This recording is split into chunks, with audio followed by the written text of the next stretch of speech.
Qu'est-ce qu'il a donné à ton Dieu? C'est quelque chose à remercier Dieu. Qu'est-ce que je donnerai à mon Seigneur Jésus-Christ? Et entrons dans l'esprit.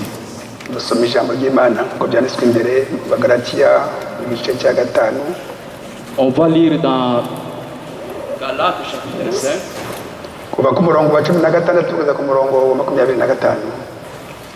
Verset 16 jusqu'au verset 25.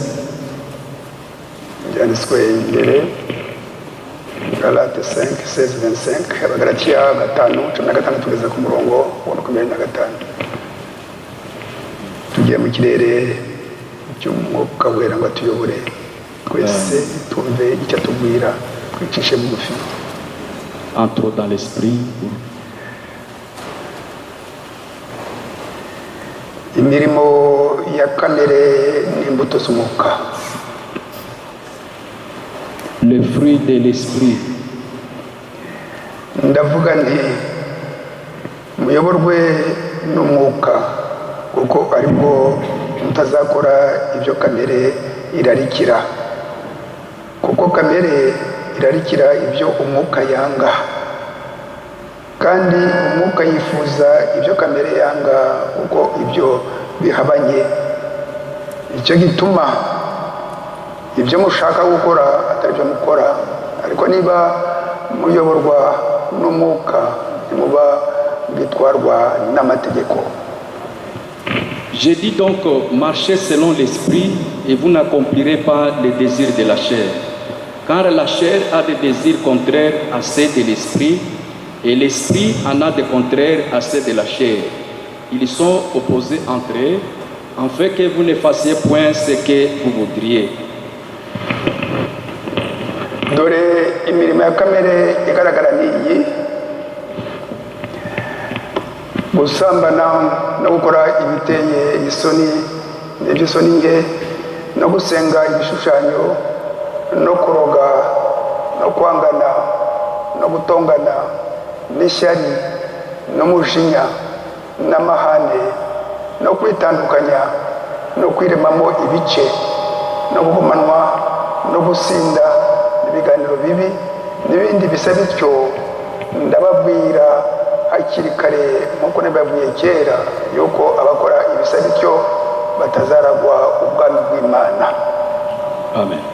Or, les œuvres de la chair sont manifestes. Ce sont l'impudicité, l'impureté, la dissolution, l'idolâtrie, la magie, les inimitiés, les querelles, les jalousies, les animosités, les disputes, les divisions, les sectes, l'envie, l'ivrognerie, l'excès de table et les choses semblables.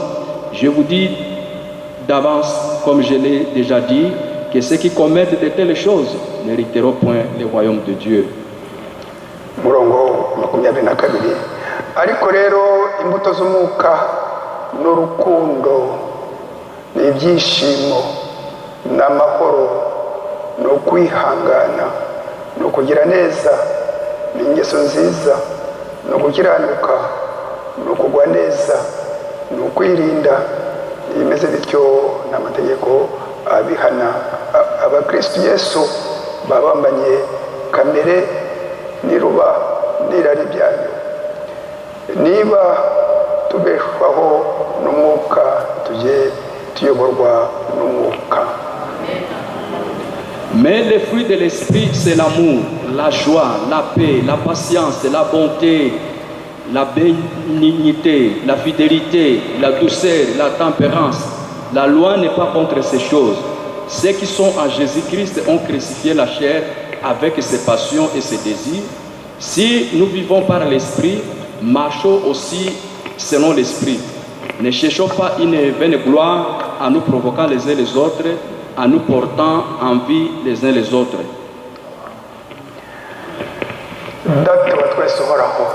Notre Père Céleste,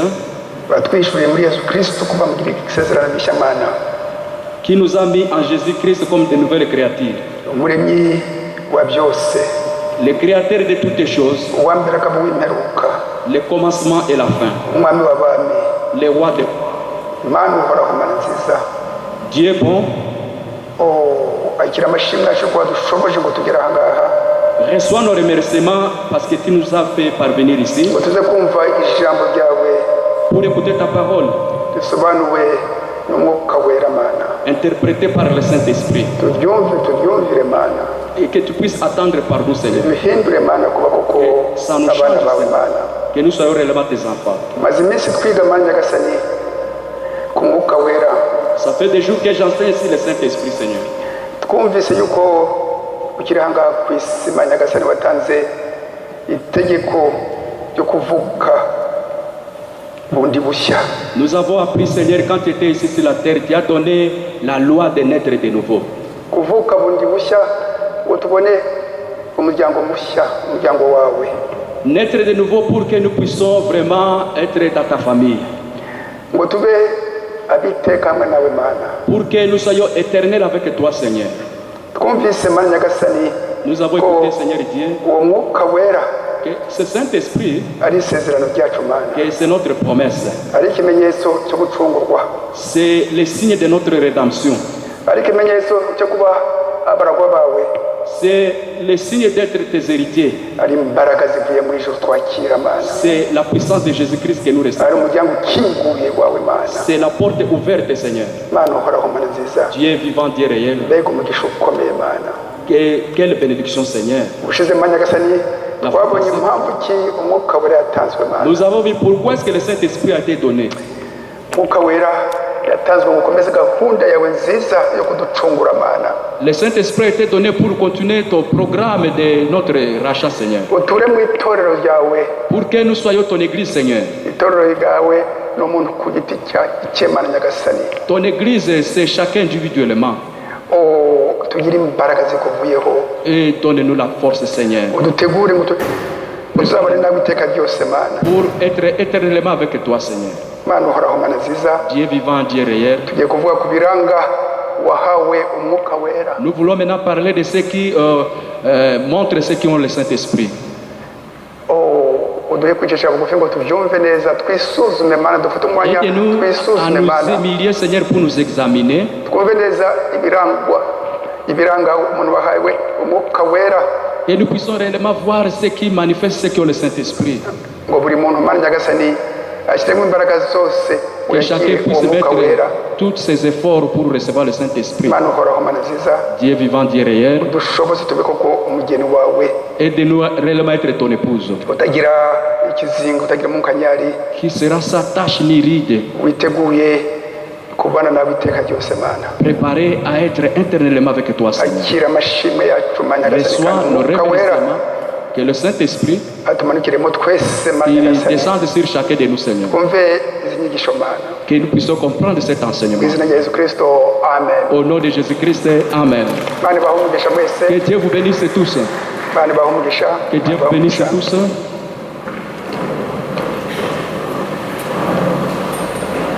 kuva twatangira Depuis qu'on a commencé, nyuma y'amezi ane twicaye mu après rugo 4 mois, tudahura ngo tuze kumva ijambo ry'imana sans avoir été vus pour écouter la parole, umwuka wera yanshyize mu mutima Dieu le Saint-Esprit a mis un poids dans mon cœur. inyigisho z'ingenzi zo kuvuka bundi bushya Et cet enseignement essentiel pour la nouvelle naissance. ibyo rero bikindimo ndetse bizafata igihe rwose kitari kigufi kugeza igihe umwuka wera wenyine azampagarikira Et je vais continuer jusqu'à ce que le Saint-Esprit m'arrêtera. twize urubyarwa rwa kabiri ari yesu kirisito wenyine wabishimangiye aganira na nikodemu ati umuntu atavutse ubwa kabiri ntiyakwinjira mu bwami bw'imana Et nous avons parlé sur le Saint-Esprit pour dire que c'est la puissance de Dieu. utavutse ubwa kabiri ntiwakwinjira mu bwami bw'imana Né de nouveau, tu n'entreras pas dans le royaume de Dieu. muri bibiliya ingi dukoresha amagambo atatu La Bible, il y a 3 mots là-bas. uhabwa umwuka wera C'est lui qui reçoit le Saint-Esprit. kuvuka ubwa kabiri kuvuka bundi bushya De nouveau.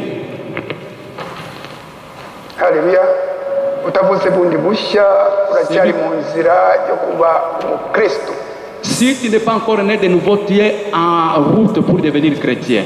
uri umwizera utaragera kuri urwo rwego rwo kuba umukristo, kuko umukristo ufite kristo muri we. Tu es un chrétien qui n'a pas encore atteint le niveau d'être vraiment un chrétien.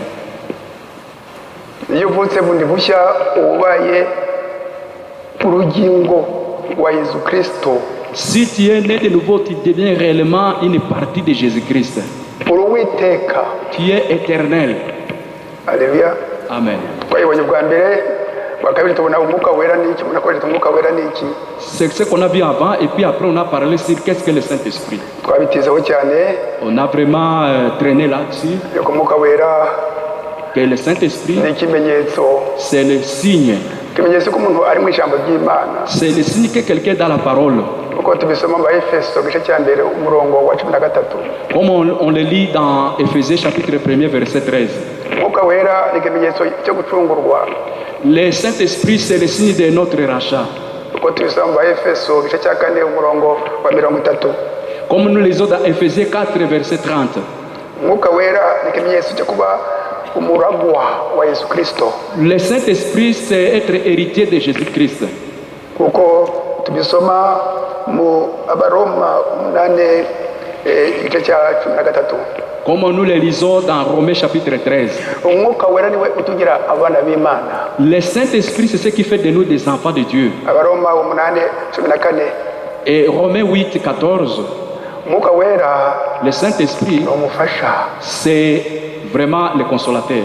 ni avoka wacu, C'est notre avocat. umurengezi.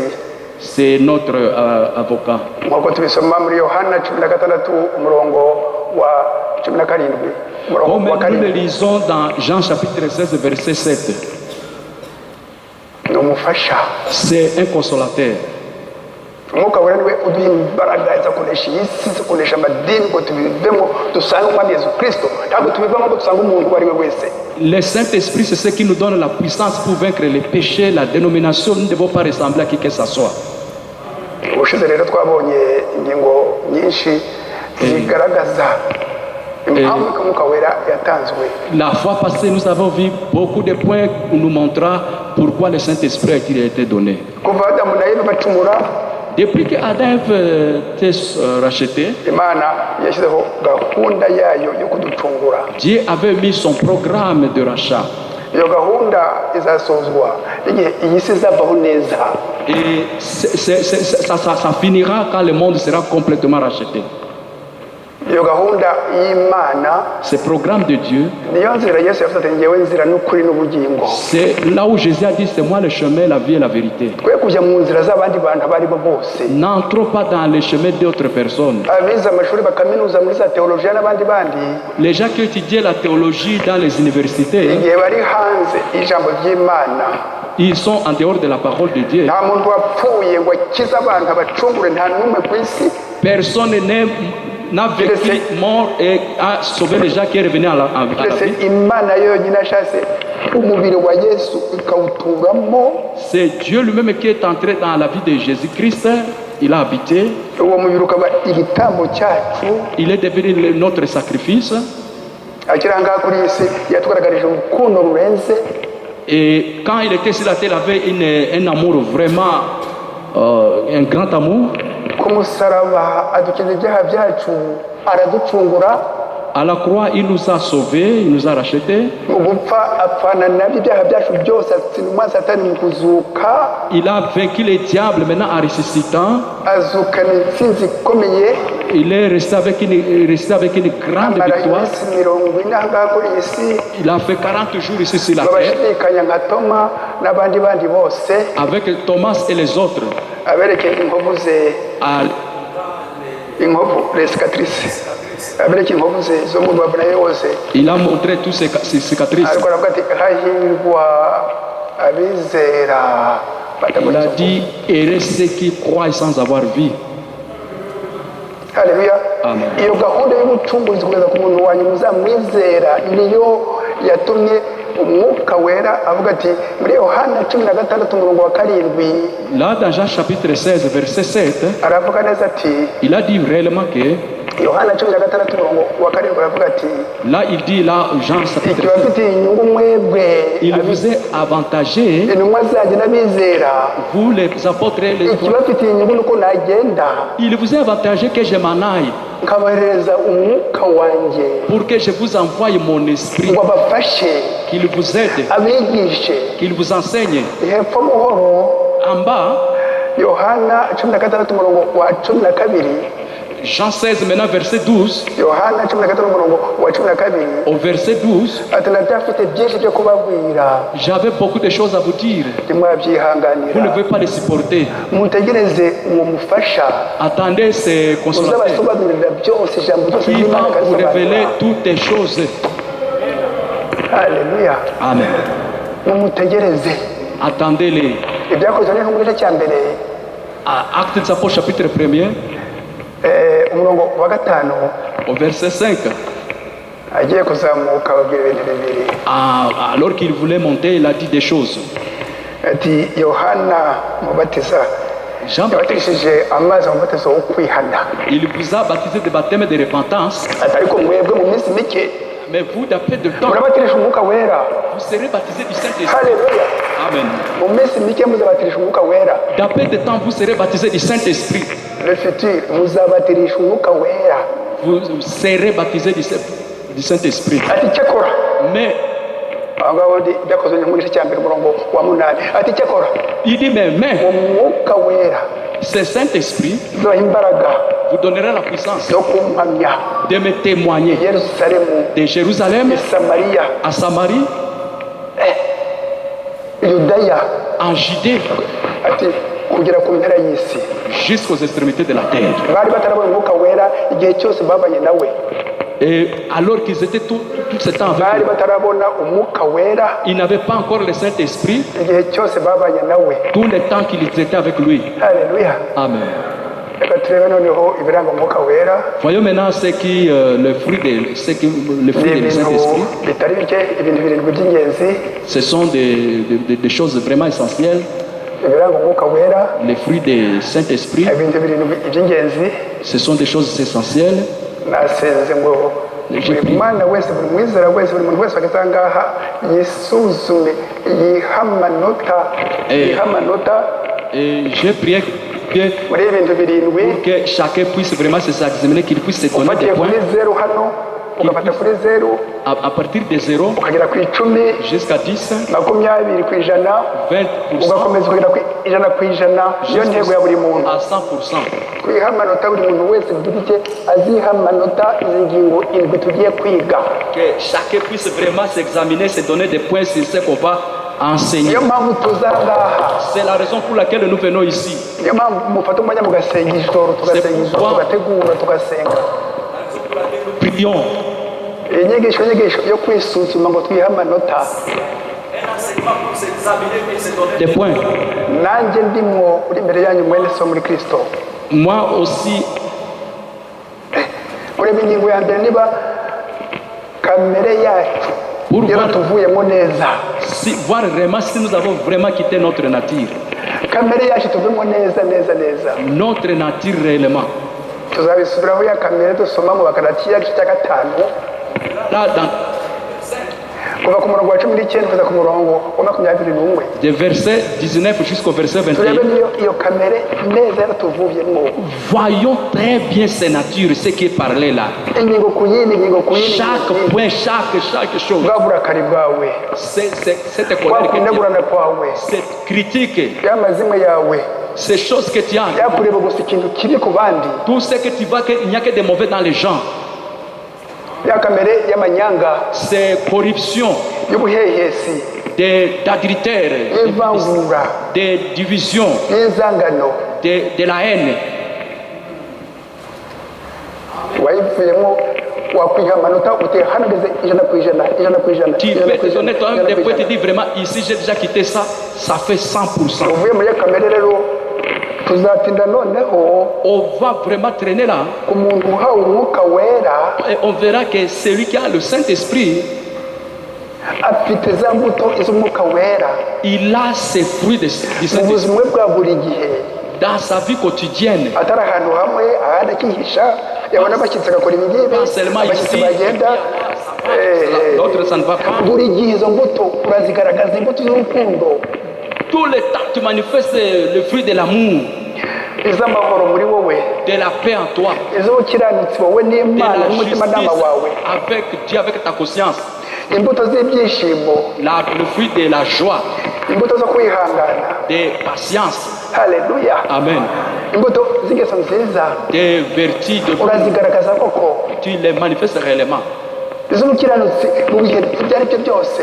De la justice de tout le temps. Twihe amanota twisuzume twicishe bugufi. Et humilions-nous et donnons-nous des points. Mu gifaransa hariho ijambo ryiza cyane abantu bakoresha n'icyongereza, la méditation, la méditation. Et kwisuzuma. Ni ukwisuzuma, Kwitekerezaho. ugafata igihe ukisuzuma, Pour ugafata igihe s'examiner. ukisuzuma, izo mbuto zose ukazigaragaza mu buzima bwawe. Est-ce que ces fruits-là, vraiment, tous ces fruits, est-ce qu'ils les manifestent dans ta vie? N'ingingo yindi igaragaza umuntu wavutse bundi bushya ni ugukurikiza iki jambo ryose rivuga ry'Imana. Autre chose qui montre le fruit de l'esprit, c'est de croire toute la parole de Dieu. Iyo tuvuze tuti ngaho twereke umuntu wabatijwe mu izina rya Data wa twese, Umwana, Umwuka Wera, utwereke umuntu umwe gusa wabatijwe muri Bibiliya. Quand on prend la Bible, on dit montre-nous quelqu'un qui a été baptisé au nom du Père et du Fils et du Saint-Esprit dans la Bible. Utwereke umurongo Montrez-nous cette tuzi personne. gusoma natwe. Nous savons lire aussi. Ukishima nani mu ruhara nkuru rwanjye, Tu commences à te gratter sur La calvitie. calvitie. reka ubwo buhara Laisse cette calvitie. twereke umurongo. Montre-nous la parole. Igihe tukweretse yuko mbere yo kubona Umwuka Wera, Quand on dit que après pour avoir le Saint-Esprit, intumwa nta mbaraga zari zifite zo kwigisha ijambo ry'Imana, baratitiraga. et les apôtres n'avaient pas la puissance pour enseigner, ils tremblaient. Baratitiraga bafite ubwoba. Ils avaient peur. Igihe bazi kubona Umwuka Wera baba ibiharamagara. Et quand le Saint-Esprit est Umwuka Wera entré, bashyizwe ijambo ryose. il nous a révélé toutes choses. Abahisha yuko ibyo Yesu yavuze muri Matayo 19:28. Il a dit que Jésus qui était né dans 1 Matthieu chapitre 1 19 à 28, 19:28. et chapitre 19 verset Igana 28, mu izina rimwe, mu izina rya Data, C'était un seul Twese, nom. Umwana, Umwuka Wera, lui-même Père, Fils, Saint-Esprit, yuko iryo zina ari Umwami Yesu Kristo. que ce nom-là c'est le Seigneur Ari Jésus-Christ. Umwami Yesu Kristo. Le Seigneur Jésus-Christ. Batangira kubatiza mu izina ry'Umwami Yesu Kristo. On a commencé à Seigneur au nom du Seigneur Jésus-Christ. Iki jambo ryose rivuga iby'Imana, nta contradiction, nta kinyuranyo gihari, nta kinyuranyo. Dans toute la parole de Dieu, wa nyuma. il n'y a pas de contradiction. Dukurikire inzira y'Umwami Yesu Kristo, Imana nzima. Suivons le Seigneur Jésus-Christ, le Dieu vivant. Ko gukurikira inzira z'abantu, Ne suivons jamais les pensées des gens. nzahora mbivuga nti buri dini ryose n'idini rya Yesu Kristo rifite itariki ryatangiriyeho. Et la religion de Jésus-Christ, Itorero rya Yesu Kristo l'église de Jésus-Christ, n'andi yose n'amadini, est différente de toutes les religions. amadini yose afite itariki uwarishyizeho n'imigambi ye n'imyizerere ye n'intego ye n'imihango ye, byose bikubiye mu gitabo bita la Chaque Bible. religion est née à une certaine date, a ses principes, ses doctrines et beaucoup de choses. Uwavutse bundi bushya agira imibanire yihariye n'Imana. Celui qui est né de nouveau, il a une communion spéciale avec Dieu. Des relations personnelles avec son Seigneur Jésus-Christ, une relation personnelle. Et il a une relation personnelle avec le Seigneur Jésus-Christ. Mu ijambo ryayo, Dans sa parole, mu masengesho, dans la prière, nta muntu uciye hagati, nta mutagatifu, nta bishop, nta pasteur, nta il n'y a wundi. pas d'intermédiaire, il n'y a pas de bishop, il n'y a pas de pasteur. Niwe n'Imana nzima, iyo Mana nzima ari Umwami Yesu Kristo. Lui seul avec le Dieu vivant qui est le Agira Seigneur Jésus-Christ. imibanire yihariye iwe na Yesu Kristo. Il a une relation personnelle avec Jésus. Yaradusuye noneho Yesu Kristo ni inkingi y'umuriro. Vous voyez cette colonne de feu, c'est Jésus-Christ. Muri igisekuru cya nyuma cya Laodikiya Dans ce dernier âge de la Odyssée, agira imibanire yihariye il avait une relation personnelle n'ubusabane mu masengesho. dans la prière, dans la communion. Ntabwo asenga areba abantu batambuka, Pas avec les gens qui marchent. mbere yo gusenga arifata akajya mu kirere cyo hejuru, Tu entres dans cette atmosphère céleste. agafata umwanya akajya muri meditation, agatekereza kuri iyo Mana agiye gusenga. Il pense à ce Dieu à qui il va prier. Imibanire yihariye. Il se répand. umuntu ufite umwuka wera Celui qui a le Saint-Esprit, yiyegurira Imana muri byose. il crie à Dieu à toutes les choses. Aravuga ati Mana Il dit Dieu, ndakwiyeguriye wese, je m'abandonne à toi. nkweguriye ubugingo bwanjye Mana, Je t'abandonne mon âme. nkweguriye ubuzima bwanjye Mana, Je te donne ma propre vie. nkweguriye umubiri wanjye Mana, Je te donne mon corps. nkweguriye ibyo mfite byose Mana, Je te donne tout ce que j'ai. nkweguriye imitungo yanjye Mana, Je te donne ma richesse. n'imitungo yanjye yose ndayikweguriye Mana. Même toute ma richesse, je te le donne, Seigneur. uyikoreshe ngo abana b'Imana bakire umwuka wera bakizwe. Utilise ça pour que les enfants de Dieu soient sauvés, qu'ils reçoivent le Saint-Esprit. ntabwo umugaragu w'Imana ari aha ngaha ngo afate amafaranga y'abakristo bakame. Un serviteur de Dieu n'est pas ici pour retirer l'argent des enfants de Dieu. ifaranga ribonetse ryose rigiye mu murimo w'Imana. Chaque argent, ça va dans n'abakore mu l'œuvre de Dieu. mufuko we atangiye icyo afite mu murimo w'Imana. Qu'il donne quelque chose pour vraiment soutenir l'œuvre de Dieu. Imana ireba uwo mutima wawe Dieu regarde ton cœur. kwiyegurira Imana, La consécration à Dieu. wakira umwuka wera. Celui qui a reçu le Saint-Esprit, niyo nyigisho zamariye iminsi. c'est l'enseignement que je veux avuga nka vraiment Paul muri Abagalatiya igice cya 2 umurongo wa 20. Et dans Galates 5, verset 20, Abagalatiya 2:20, Galates 2, verset 20, aho Paul yavuze ati ntabwo ari jyewe ukiriho ni Kristo uri muri ce njye. n'est plus moi qui suis, c'est Christ qui vit en moi. ntabwo ari jyewe ukiriho ni Kristo uri muri Ce njye. n'est plus moi qui vis, c'est Christ qui vit en moi. uwakira umwuka wera asa na Kristo, Celui qui a le Saint-Esprit, il ressemble à Christ. agira wo mutima wa Kristo. Il a le cœur de Christ. dusoma Et nous mu lisons Abafilipi igice cya 2 umurongo wa 5. dans Philippe 4, verset 5. Abafilipi 2 igice cya 5. wa mutima wa Kristo, tugire wa mutima wa Kristo, Et nous avons le cœur de umutima Christ, wuzuye urukundo, rempli d'amour, wuzuye amahoro, rempli de paix, wuzuye agakiza, rempli de salut, wuzuye kwicisha bugufi, d'humilité, kwihangana. c'est patienter izi ni imbuto zindi zose. et tous les autres fruits. dusa na Kristo mu bitekerezo byacu. Haleluya. Que nous ayons Christ dans notre pensée, dusa na Kristo mu myifatire yacu. que nous ressemblons à Christ dans nos habitudes, dusa na Kristo mu myitwarire yacu. que nous ressemblons à Christ dans nos comportements, dusa na Kristo mu bikorwa byacu. que nous ressemblons à Christ dans nos comportements, aho duciye hose bavuga bati dore abakristo, que les gens nous voient et disent voilà le chrétien, abakristo. le chrétien. ibyakozwe n'intumwa igice cya 11 umurongo wa 26. Acte chapitre 11, le verset 26, aho abizeraga Yesu Kristo ceux qui croyaient à Jésus, babise abakristo, abantu ba Kristo. on les a dit les gens qui ressemblent à Christ et les enfants de Christ. niho iryo jambo ryavuye. C'est là où est venu ce mot. byakozwe n'intumwa igice cya 11 umurongo wa 26. C'est Acte chapitre 11, verset 26. bati murebe abakristo, abantu ba Ils ont dit, Kristo voilà, regardez les chrétiens. bafite imyifatire ya Kristo, Ils ont les reflets de Christ. bafite ijambo rya Kristo, bafite ibitekerezo bya Kristo, Ils ont les pensées de Christ. bafite imyitwarire ya Kristo, les attitudes, Ils ont les habitudes de Christ. bafite ibikorwa bya Kristo. Ils ont les œuvres de Christ. abakristo On les appelle des chrétiens. muri Marko 9:41, Dans Marc, pardon, muri Marko 9:41, Marc 9, verset 41, Yesu Emmanuel kiranga kuri iyi si quand Emmanuel et Jésus est venu sur la terre, yaravuze ati il a dit, abazabaha agacuma k'amazi akonje ce qui vous donnera même un verre d'eau, yuko muri abakristo parce que vous êtes des chrétiens, azabona ingororano ye. ils ne manqueront pas leur récompense. azabaha agacuma k'amazi akonje Même de l'eau froide, un verre d'eau froide. kuko muri abakristo Parce que vous êtes des chrétiens, azabona ingororano ye. il aura sa récompense. Marko 9:41, Yesu wenda ko shaka C'est Jésus. muri abakristo. Parce que vous êtes des chrétiens. C'est Marc 9, verset 41. gusa na Kristo ni ikintu kiranga ko umuntu atubuka wera. Vous ressemblez à Christ. C'est ça ce qui montre que vous avez ma Christ. Amen. Ingingo ya karindwi Et le deuxième point, isoza, qui termine, uwakira umwuka wera celui qui reçoit le Saint-Esprit, ahinduka urugingo rwa Yesu Kristo, urugingo rw'Imana. il est parti de Christ. ahinduka urugingo rw'Imana. Il devient une partie de Dieu. Imana ni Dieu, uwiteka Dieu est éternel. uhoraho. Éternel. ubaye rero nawe Toi aussi, uwiteka tu deviens éternel. ntabwo uri uwiteka nk'imana, ni uwiteka l'eternel, L'éternel. uwiteka untoya, Éternel. Toi, tu deviens le petit éternel. minisitiri. En minuscule.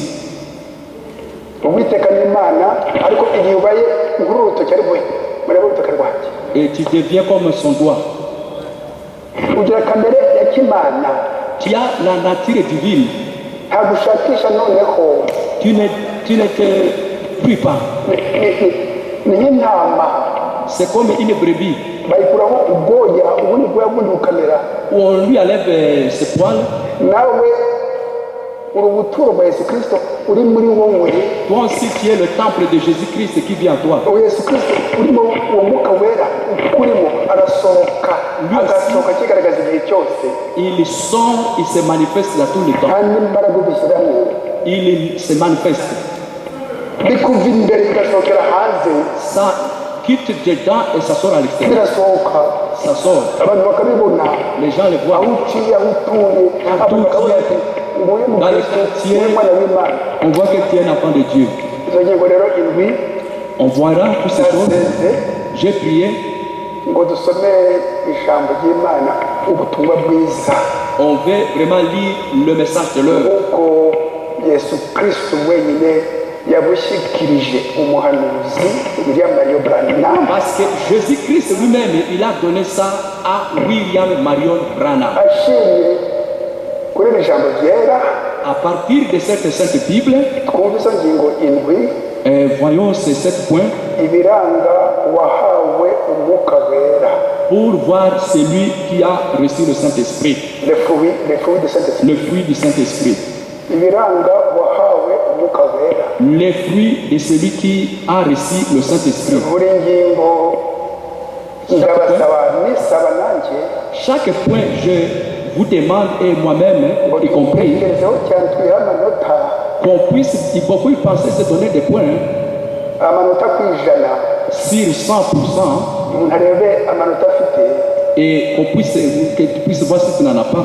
niba ufite ijana ku ijana upfukame n'ubundi usenge uti mana ahangaha mbone ko ufite ijana ku ijana, kugira ngo umeze nk'ijana ku ijana igihe cyose, mbe koko wavutse bundi bushya ukunezeza muri byose. Que tu puisses arriver à 100% pour dire que Seigneur, tout le temps que je puisse vraiment te plaire. niba ufite ijana ku ijana upfukame asenge, niba ufite ijana ku ijana, Même celui qui a 100%, qui puisse noneho dire, ufite amanota make, celui qui a peu de points, abonye umukoro homework, et que je lui donne un devoir, et qu'il se donne un devoir, homework, le devoir, umukoro afite mana hano ndacyafite intege nkeya, mana tabara umukobwa wawe, tabara umuhungu wawe, mana ndacyafite intege nkeya. pour que tu puisses dire, oh Dieu, c'est pour ta fille, ton fils, je suis encore buri faible. muntu ku giti cye. Chaque personne niyo mpamvu individuellement. usanga C'est la raison pour laquelle nous venons ici. ibiranga abahawe umwuka wera, Et les fruits de celui et celle qui a reçu le Saint-Esprit. haleluya. Amen. uje ku ngingo ya mbere, ingingo ya mbere navuze yuko uhawe umwuka wera Celui qui a le Saint-Esprit ava muri kamere ye, apfa muri kamere ye yose, et toute la nature mondaine le apfa muri quitte, kamere ye yose, il quitte sa nature, iyo kamere ikamuvamo neza, cette nature le quitte complètement. kamere y'icyaha, La nature du péché, kamere y'ubwami bwa satani, la nature du royaume des diables, nguve mu bwami bwa satani byo mu bwami bw'imana. quitter le royaume de Satan, aller dans le royaume de Dieu. amina Amen. amina.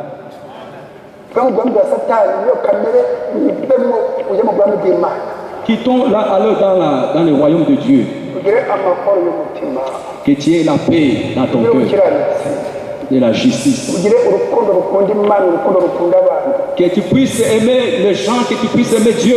wihangane, Que tu patientes, ugire ingeso nziza, que tu puisses avoir une bonne ugwa appétit, neza, la bonté ndetse n'imbuto zindi zose. et les autres fruits. next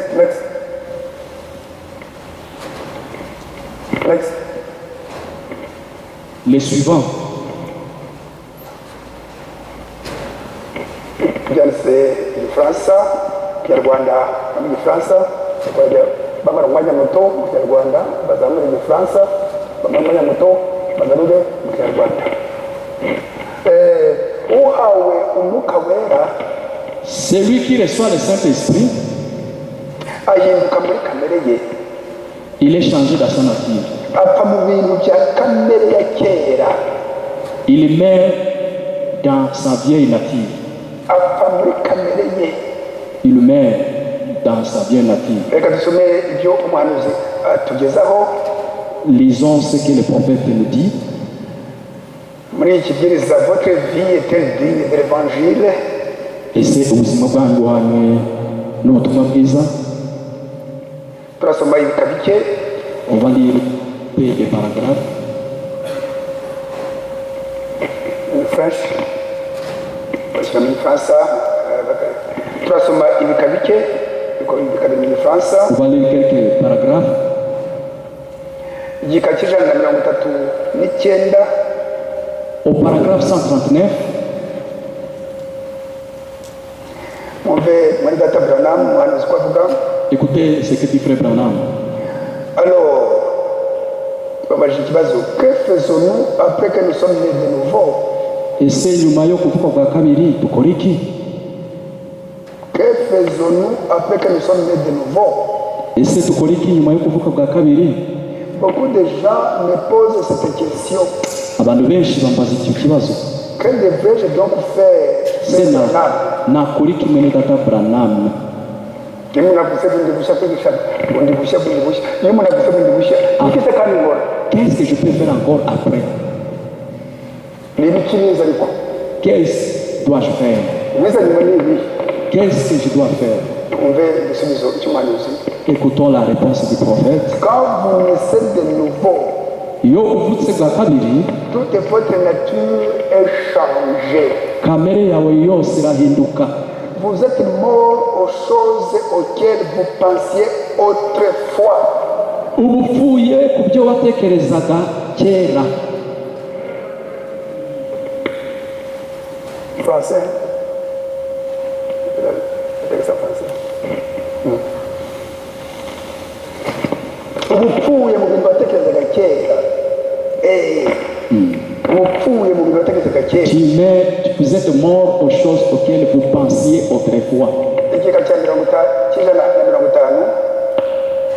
Au paragraphe 150, La mauvaise humeur inabi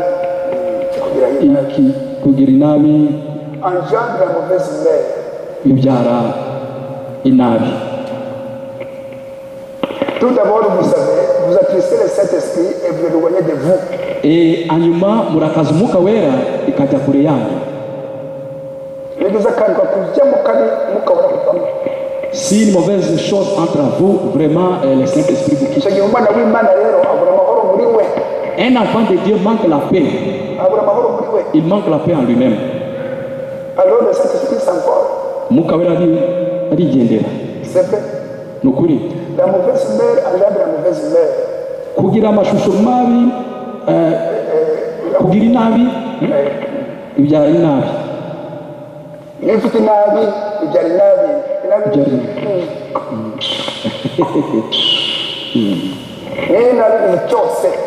La mauvaise humeur tout le temps. L'amour engendre l'amour. Urukundo rubyara urukundo. Soyez plein d'amour. Mube muzi urukundo. Jésus a dit Yesu yaravuze, à ceci, tous connaîtront que vous êtes mes disciples si vous avez de l'amour les uns pour les autres. ngo kuri ibi benshi bazamenya ko muri abigishwa banjye iyo mukundana hagati yanyu. Voilà le fruit du Saint-Esprit. Nibyo imbuto z'umwuka wera. Twirinde iyo dayimoni ituma umuntu agira inabi n'umushiha. Évitons ces démons de mauvaise humeur. Dayimoni mbi cyane yuko C'est un mauvais. imirimo yacu, ibikorwa byacu, Nos œuvres, ibitekerezo byacu, nos pensées, imyifatire yacu, imyitwarire yacu nos comportements, nos habitudes, ituruka kuri iyo nabi iri mu mitekerereze yacu. ça vient des mal qui se trouvent en iyo ufite urwo rukundo mu bitekerezo byawe ukagira mbese ubukiranutsi mu bitekerezo byawe ibikorwa byawe nabyo bigaragaza mbese ubukiranutsi imyifatire yawe imyitwarire yawe igaragaza icyo kintu kiri muri wowe celui qui est en vous. Amen. Amen. Si tu as l'amour en toi, cette source, l'amour qui est en toi, se manifeste aussi à l'extérieur. kigaragaza uri muri wowe. Ça montre réellement ce qui est en toi. urwandiko rwa mbere rwa Yohana 1 Pierre, igice cya kane umurongo wa kane chapitre 5, verset cya kane umurongo wa kane 4, verset 4. iyo ufite umwuka wera uravuga uti uri muri njye aruta uri muri iyi si. Quand tu as l'Esprit de Dieu qui dit, celui qui est en moi est plus grand que celui qui est dans le monde. uri muri njye aruta uri muri iyi si. Celui qui est en moi est plus que celui qui est dans le monde. uti satani toka Il dit, le diable, sort. genda satani. Vas-y, Satan. uyu imbaraga z'Imana muri satani uti uri muri njye Tu dis, aratuta. celui qui est en moi est plus grand. Haleluya. Amen. dusome ibika kantu nyarwanda dusome ibika ugomba kubyarwa ubwa kabiri ibika bibiri gusa. Des paragraphes. igika cya 56 Et au paragraphe 56, vous devez naître de nouveau. twumve icyo umuhanuzi avuga. Écoutons ce que dit le prophète. Maintenant Sinon, Néo, vous voyez où je vais en venir. murarebaho nshaka kugera. En ce qui concerne la nouvelle naissance, Ku birebana no kuvuka kabiri, vous devez mourir d'abord mugomba kubanza gupfa pour naître de nouveau. kugira ngo uvuke ubundi busha. ugomba gupfa ngo ubone so mushya. Pour trouver un nouveau parent, ube igice cy'Imana, urugingo rw'Imana. une partie de Dieu. Vous devez mourir Mugomba gupfa d'abord pour naître de nouveau. kugira ngo muvuke ubundi bushya. Si les choses du monde sont encore en vous, Niba iby'isi bikiri muri mwe, vous n'êtes pas né de nouveau. icyo gihe ubutaravuka bwa kabiri.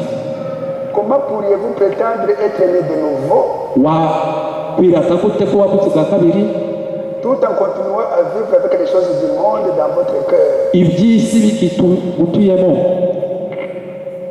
Gupfa ku bintu bya kera, Quitter l'ancienne chose, itabi, la cigarette, inzoga, la bière, ibiganiro bibi, des mauvaises conversations, kunegurana, des critiques, gushakisha akantu kabi wavuga ku bantu igihe cyose, chercher toujours des choses pour parler contre les gens kumva ijambo ry'Imana, au lieu d'écouter la parole, kutagira urukundo rukunda Imana, rukunda abantu, rukunda ijambo ry'Imana. au lieu d'aimer, tu n'aimes pas Dieu, aimer les gens.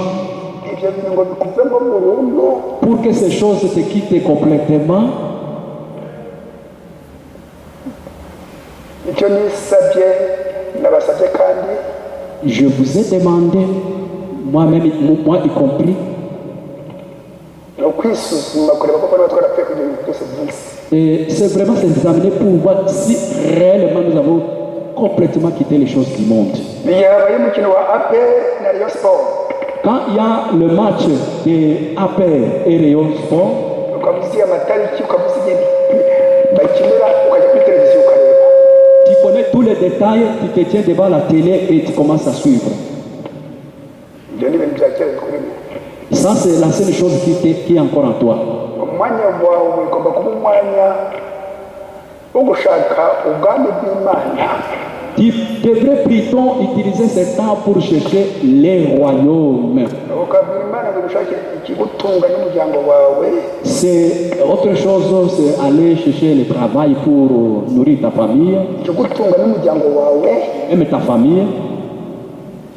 ariko imbere n'ubwami bw'Imana Mais le royaume de Dieu, icya kabiri ikigutunga n'umuryango wawe, La première chose, c'est d'abord le royaume de Dieu. Après, c'est ce qui va pour icya nourrir le gatatu tout. ukaruhuka, ubone imbaraga zo gusabana n'Imana kandi ushake ikigutunga ukaruhuka. Troisième chose, il faut dormir, il faut se reposer pour avoir la force d'aller travailler et d'aller chercher le royaume de Dieu. Muri Matayo 6:33 Dans Matthieu 6, verset 36, ngo ni Yesu abwira abizera, Jésus qui dit à ses disciples, mushaka ubwami bw'Imana, cherchez premièrement le royaume. umwanya wa mbere mushaka ubwami bw'Imana La première chose, c'est le royaume n'ubukiranutsi, et sa justice. ibindi byose n'inyongera, Et les autres choses viendront après. ibindi byose n'inyongera. Les autres choses viendront après, ça sera des acquis. Matayo 6:33 Les Matthieu chapitre 6, verset 33. mujye mwandika iyo mirongo nyabuneka. Franchement, s'il vous plaît, écrivez ce passage. Buri muntu wese yisuzume niba ibyamubataga akiri mu bwami bwa Satani Que bikomeza kumubata, chacun puisse s'examiner s'il est encore esclave du royaume de Satan, bikomeza kumubata, s'il est encore lié à ce royaume-là. bajya gukora ikintu kumva urafashwe, Quand tu fais quelque chose, tu sais que quelque chose te lie, uraboshywe tu es lié, kandi uri umwana w'Imana, alors que tu es un enfant de Dieu. wiyita umwana w'Imana. Tu t'appelles un enfant de Dieu. Haleluya. Amen. Umuhanuzi aravuga ati kwita umwana w'Imana ni ikintu cy'agaciro gikomeye cyane. Frère Branham dit, s'appeler un fils de Dieu, c'est quelque chose de très important. Kangire aho mbasomera Vous lire quelque chose. l'infaillibilité de la parole parlée de Dieu,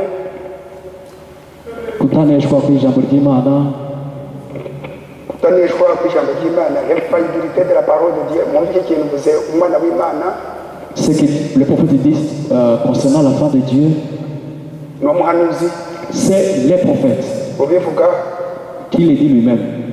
ku gika Au paragraphe, ni ibika nka bitatu, ntabwo mbisoma byose, je ne vais pas tout lire, c'est 3 paragraphes seulement. ntabwo mbisoma byose. Je ne vais pas tout lire. Haleluya. Amen.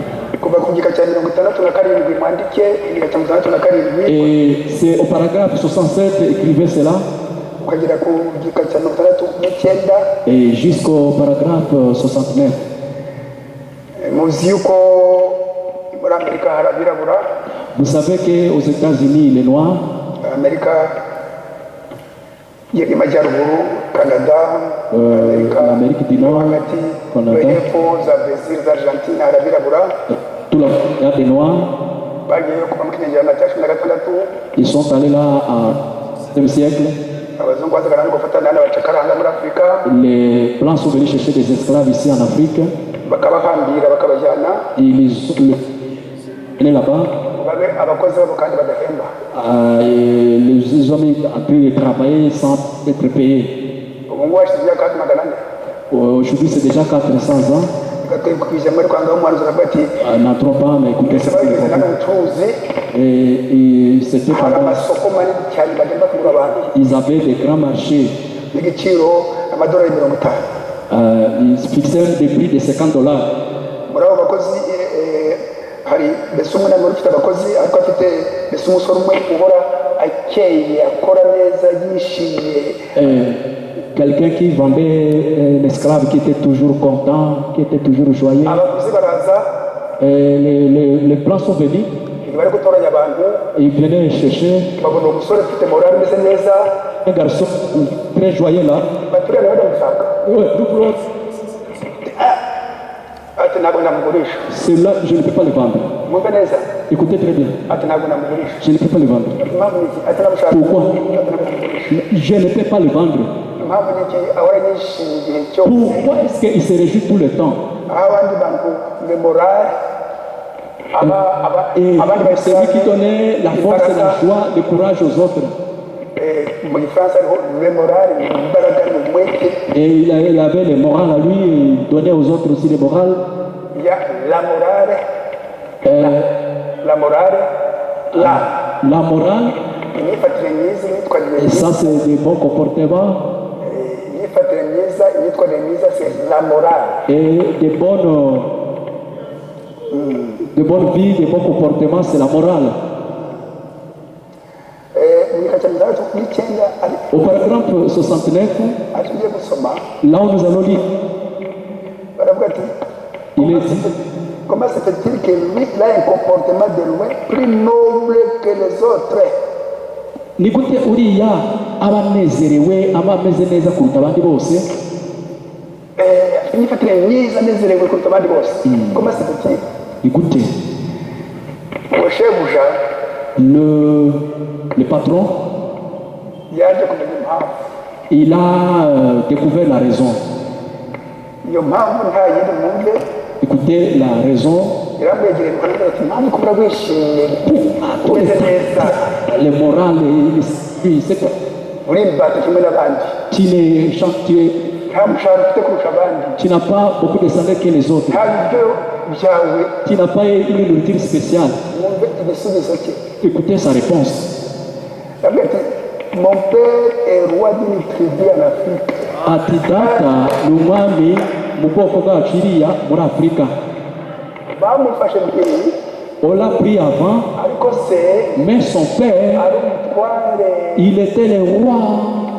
w'ubwoko Alléluia. bw'umurimo ariko ari umwana w'umutware. N'umurimo ariko ari umwana w'umutware. C'était un enfant du roi, un prince. Bien qu'il soit un étranger, Nubwo ari umunyamahanga, loin de la maison, kure y'urugo, sans possibilité de retour, nta buryo bwo gusubirayo. azi neza ko atazasubirayo. Amen. Urumva? Eh. Il savait que son père était un roi.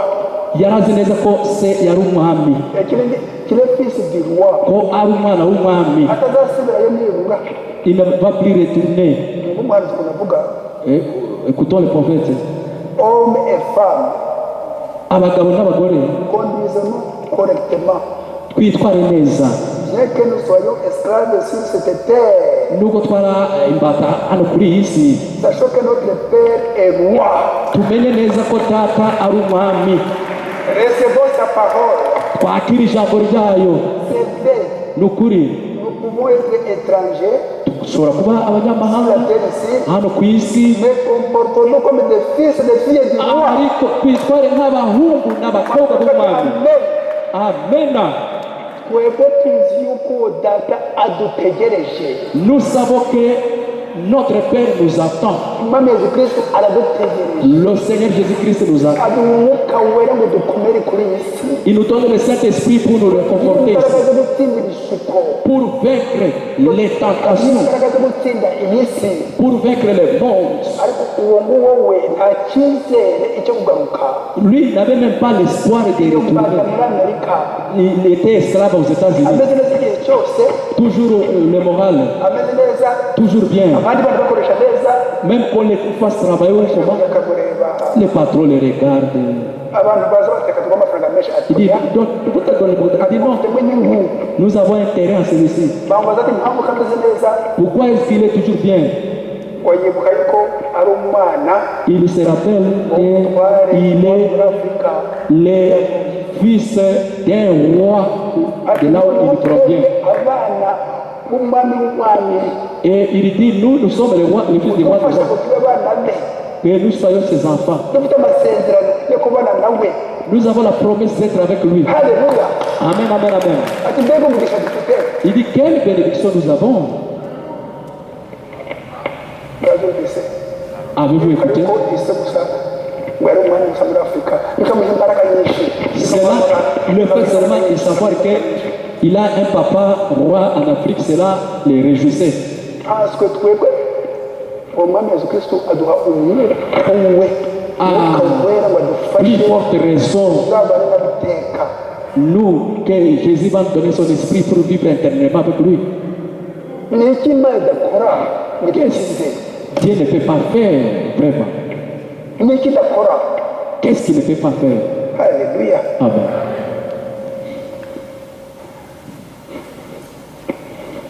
Dukomeze 56, Continuons. Paragraphe 56. 64. Numéro 54.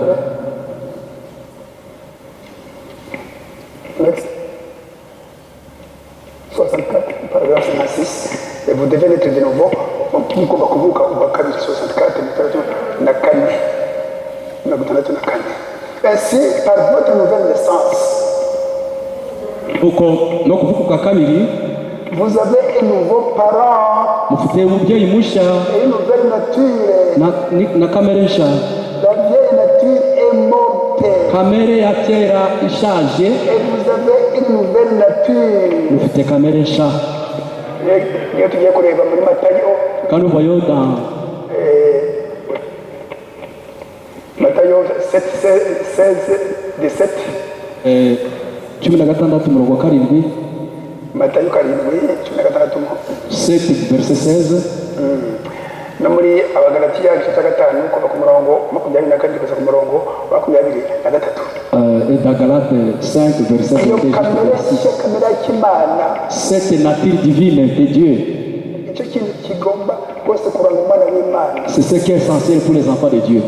Dusoma aho ngaho mvuze, Lisons là-haut, je venais de dire. dusome muri Matayo twumve ikintu cy'ingenzi kiranga umuntu wavutse bundi bushya. Matayo 7 umurongo wa 16 na 17. Ijambo rifunganye n'umutwe.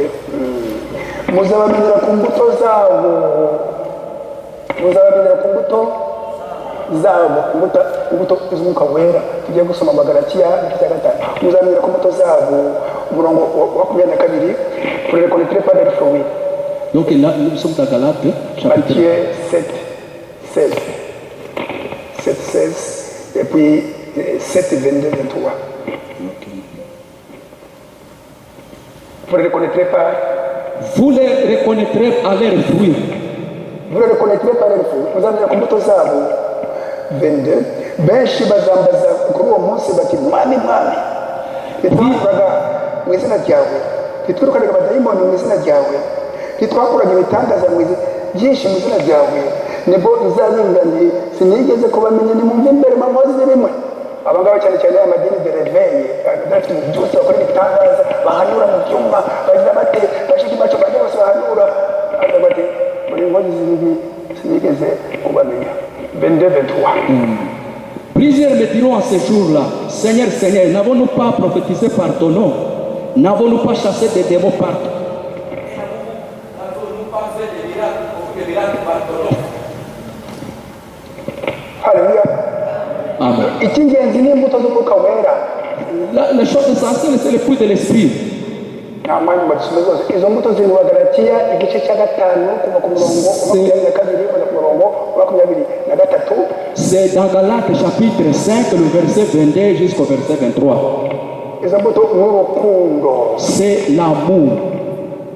Urukundo rukunda Imana. C'est l'amour qui aime Dieu. Urukundo rukunda ijambo ry'Imana. C'est l'amour qui aime la parole de Dieu. Urukundo rukunda abantu.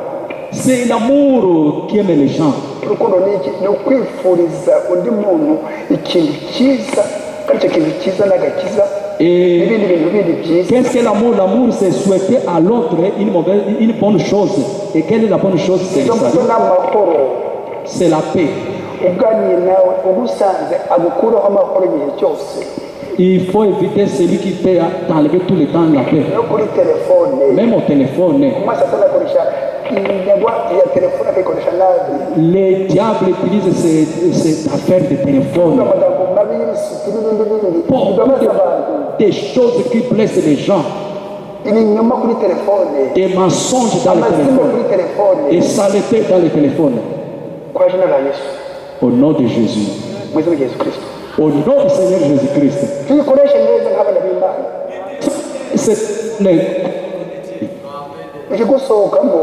Que ça ne soit pas utilisé. Que ça puisse sortir des paroles de paix, de l'amour.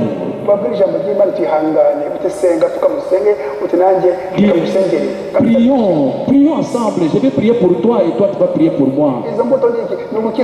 C'est que ces fruits-là, c'est la justice. C'est la patience.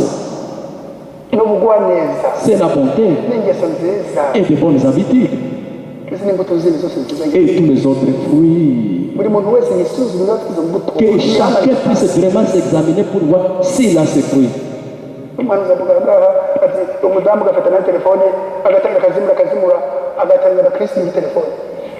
Une femme qui va faire la téléphone et pas critiquer les gens. mu maso anakoresha ururimi rwacu muri Yakobo igice cya 3 n'umuriro waka. C'est la langue, c'est petit, c'est une petite chose, mais c'est un feu qui brille. C'est un feu qui brille n'umuriro waka mu rurimi. C'est le feu qui brille. turwitondere. Faites attention à cela. turukoresha ngo duheshe imana yacu icyubahiro. Utilisons ça pour glorifier notre Dieu. Haleluya. Amen. twigenzure. Examinons-nous. twisuzume. Examinons-nous.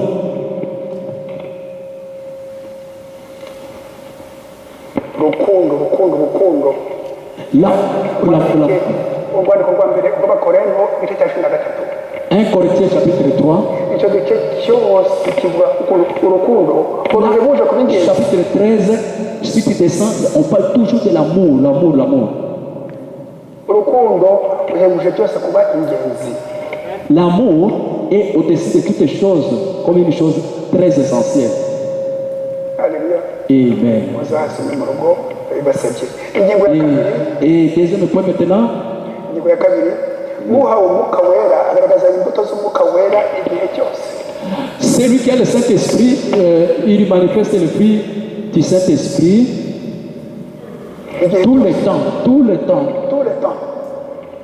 igihe cyose. Tout le temps. muri ubutumwa votre vie est vie de l'évangile, mbese ubuzima bwawe bugaragaza ubutumwa bwiza. igika cy'ijana na 44 paragraphe 144. vous dites muravuga muti parler sa langue, mvuga mu ndimi. kuvuga mu ndimi, peut-être oui, wenda yego, peut-être non. wenda oya. crier-je, ese byasaba gutaka ndataka ndasakuza. peut-être oui, peut-être non. wenda wasakuza, wenda si ngombwa. mais il y a une chose que vous ferez certainement. ariko ari ikintu kimwe byanze bikunze wakora. wakira umwuka wera wasakuza ukitira hejuru. Tu peux crier. cyangwa twaceceka ukanuma. bien même tu calme. wavuga mu ndimi cyangwa ya. Tu peux parler la langue ou pas. ibyo si ngombwa. Ce n'est pas ça la chose essentielle. cyangwa dore ngiki. Voilà la chose essentielle. mais il y a une chose que vous ferez certainement. dore ikintu mwakora byanze bikunze. hari ikintu wakora byanze bikunze w'umwuka wera. Amen. vous porterez le fruit de l'esprit. muzagaragaza imbuto z'umwuka wera.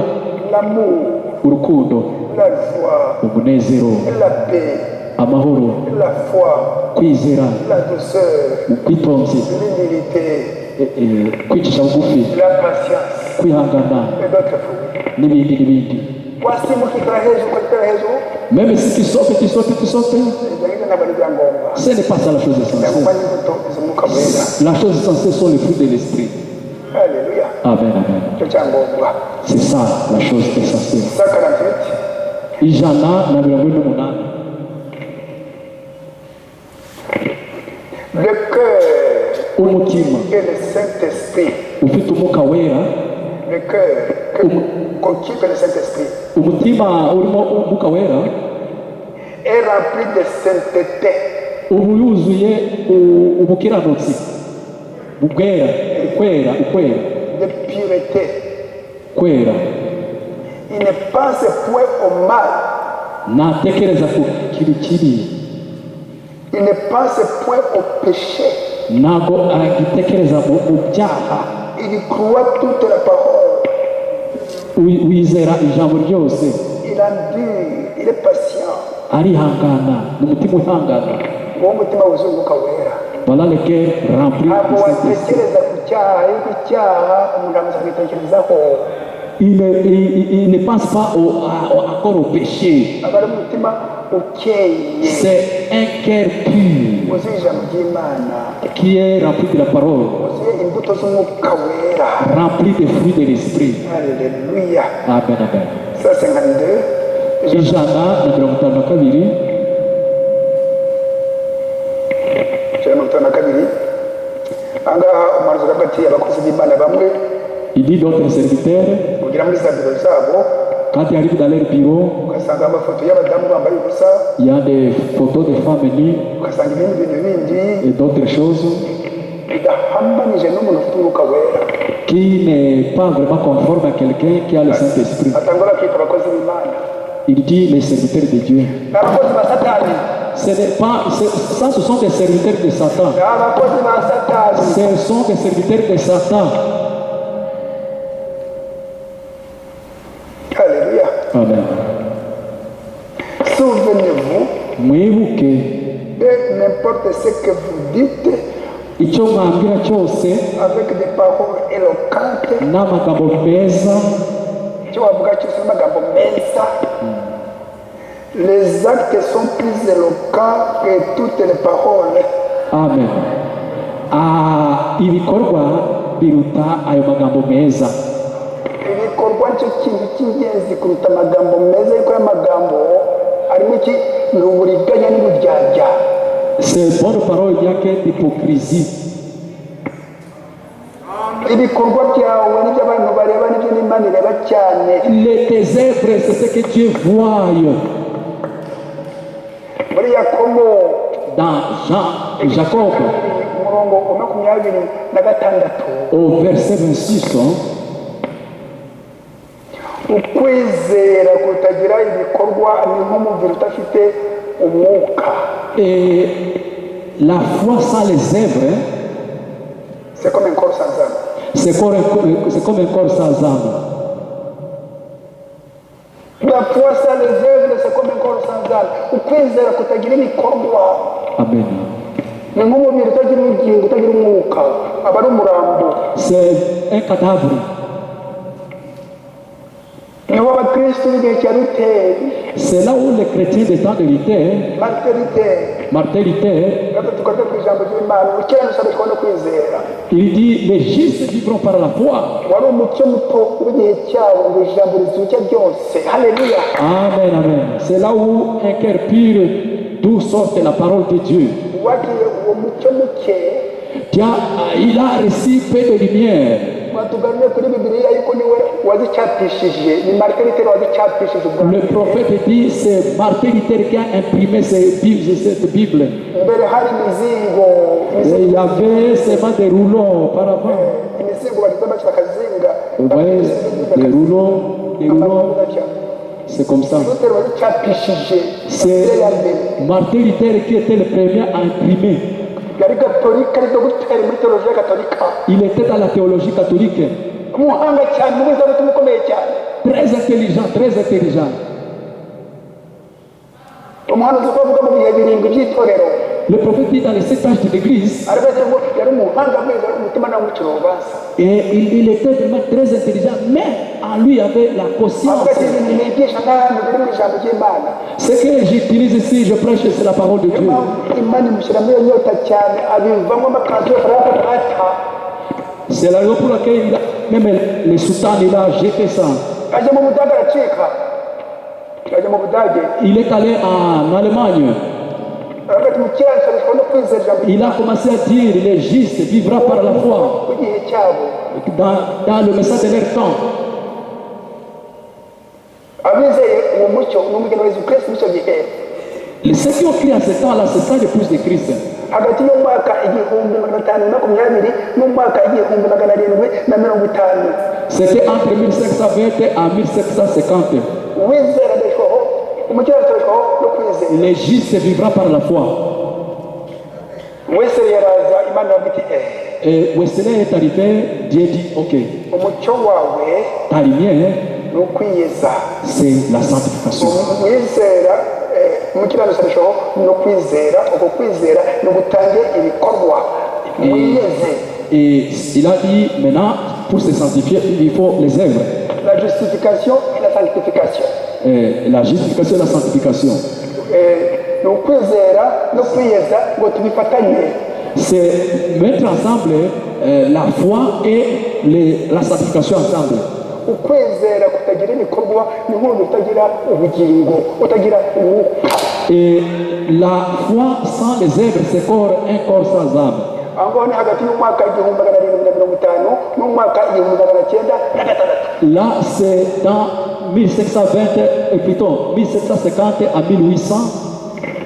Kwiyeza gutuba abakiranutsi bishyira ukwizera ijambo ry'Imana. Et c'est la sanctification qui vient de mettre la foi dans la parole. Kuva mu mwaka 1906 Abapentecote baraza avec la restauration des dons du Saint-Esprit. Et en 1906, les pentecôtistes sont arrivés avec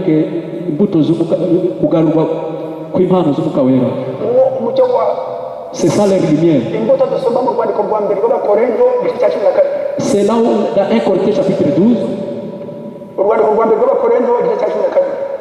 1 Corinthiens chapitre 12, c'est là où on parle de parler à langue, prophétie,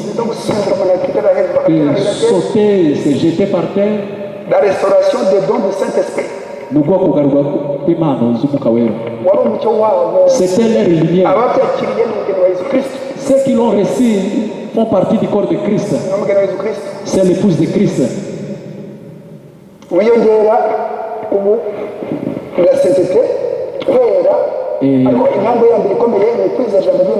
La première chose, c'est d'abord la parole, la après. Quand le prophète est arrivé, que Dieu a confirmé, il a dit c'est le temps maintenant de recevoir un autre don. Le don de Dieu c'est bien, c'est la lumière de ce temps. Recevons maintenant une autre lumière, une lumière parfaite. Un autre don. Il y a Dieu. Les donateurs lui-même. C'est lui-même le donateur, il est venu, il entre en nous. Les donateurs des dons. Le message de l'heure. Celui qui a reçu le Saint-Esprit manifeste le Saint-Esprit, le fruit de l'Esprit. Alléluia. Amen. Twakomeza hari ibintu byinshi kuri iyi ngingo, byinshi ku ngingo ya kabiri, abiko ari ingingo indwi. Tuzasiga buhoro buhoro. On ira lentement. Et ce que nous voulons, moi y compris,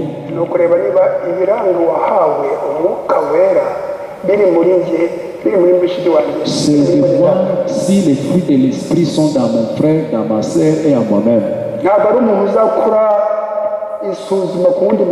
Ce n'est pas un autre qui va examiner l'autre. C'est toi-même qui feras ton propre examen. Tu feras ton propre examen.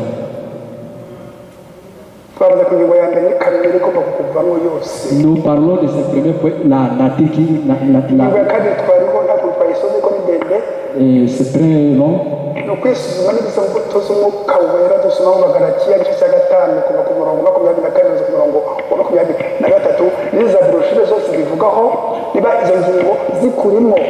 C'est voir tous ces fruits dans Galates 5, verset 21 à 23 et tout ce que Dieu dit dans le message, si ça se trouve en toi. Tous ces fruits, si ça se trouve en toi. Si ta vie, c'était réellement consacré à Dieu, pour communier avec Dieu, et en lisant ces brochures et la Bible, celui qui ne sait pas lire, il prie pour se consacrer à Dieu, pour avoir une relation personnelle, ressembler à Christ. être une partie de Christ, ugire ibikorwa bya kristo, pour faire les œuvres de Christ, ugire wa mutima wa kristo, pour voir si nous sommes des chrétiens, uhinduke urugingo rwa kristo, pour devenir une partie de Christ, urugingo rwa kristo, une partie de Christ, wumve ukirangiraho kuri iyi si uri mu bwami bwa kristo, uri uwiteka, uzabana na kristo iteka. pour voir que tu es vraiment dans le corps de Christ, tu es une partie de Christ. ugire kamere ya kristo. C'est dans la Bible. Haleluya. wumve ko uzabana nawe, Que tu puisses être sûr, t'assurer vraiment que tu vivras avec icyo lui. gihamya muri wowe. Que tu aies cette assurance à toi. iyi nyigisho idufasha twese nanjye ndimo ngo twisuzume, Que cet assurement nous aide, moi y compris. tube koko umugeni wa yesu kristo utagiramo umukenyero, utagira Que ikizinga. nous soyons vraiment l'épouse de Christ qui sera sa tâche. Que Dieu te bénisse tous.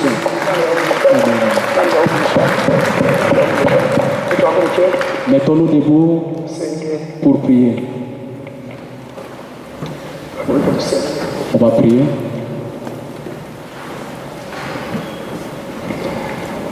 turagushimira umwami wacu yesu kristo, Nous te remercions, notre Seigneur Jésus-Christ, umwuka wera pour le Saint-Esprit, twigishije de ce qui nous a enseigné, iranga wahawe uwo mwuka wera, pour les fruits de celui qui a le Saint-Esprit. wahinduka neza muri kamere ye, Et qu'il ait changé réellement dans sa nature. akagaragaza imbuto z'umwuka wera, Et il lui montre réellement les fruits de l'Esprit. agakora iby'imana bisaba mu ijambo ryose, Il fait tout ce que Dieu lui recommande de faire. akagira imibanire idasanzwe n'imana no mu basenyi, Il a une communion parfaite avec Dieu dans la prière. akiyegurira imana igihe cyose, Il se consacre à Dieu à tout le matin. agasa na kristo. Il